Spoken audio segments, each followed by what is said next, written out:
لیکن خوابوں کی تعبیر ایک الگ چیز ہے۔ ابن سیرین بڑا مذاقی تھا، میرے طرح جیسے میں مذاق کرتا ہوں، سمجھے؟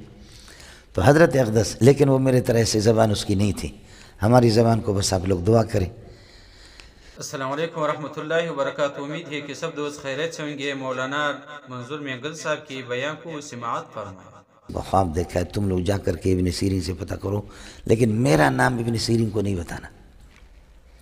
بس کہا ایک آدمی نے خواب دیکھا ہے اس طرح، اتنے سے بتا دو اس کی تعبیر کیا ہے۔ اور طالب علم جی پیدل غریب یہاں سے گئے کئی دنوں کے بعد حضرت کے پاس پہنچے ابن سیرین کے یہاں۔ السلام علیکم۔ وعلیکم السلام۔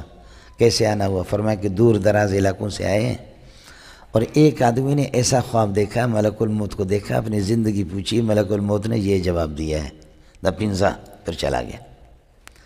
اس کا کیا مطلب ہے، کیا تعبیر ہے؟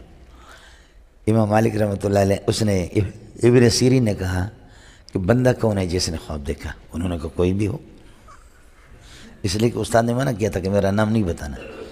کہا کہ تم بندہ نہیں بتاؤ گے، میں تعبیر نہیں بتاؤں گا۔ انہوں نے کہا کہ اللہ کے لیے دور سے آئے، تعبیر بتا دو۔ کہا بتاؤ بندہ کون ہے، بندہ کون ہے؟ انہوں نے کہا حضرت اللہ کے لیے کوئی بھی ہو، سمجھے، آپ تعبیر بتا دو۔ آیا سمجھ میں؟ تو حضرت اقدس ابن سیرین رحمۃ اللہ علیہ ہنس کر کے کہنے لگے اس کو تم زمین کے نیچے چھپاؤ، میں باہر نکال دوں گا اس کو۔ وہ بندہ جس نے یہ خواب دیکھا، وہ اس زمانے میں صرف امام مالک ہی ہو سکتا ہے اور کوئی نہیں۔ سبحان اللہ، سبحان اللہ۔ اس زمانے میں اگر یہ خواب ایسے دیکھنے والا، وہ صرف میری دانش کے مطابق امام مالک ہی ہوگا اور کوئی آدمی نہیں ہوگا۔ آیا مسئلہ سمجھ میں؟ یہ کس طرح آپ کو پتہ چل گیا؟ فرمائے اس طرح عظیم فرشتے سے کوئی عظیم آدمی بات کرے گا، سمجھ شریف میں ہے کہ نہیں؟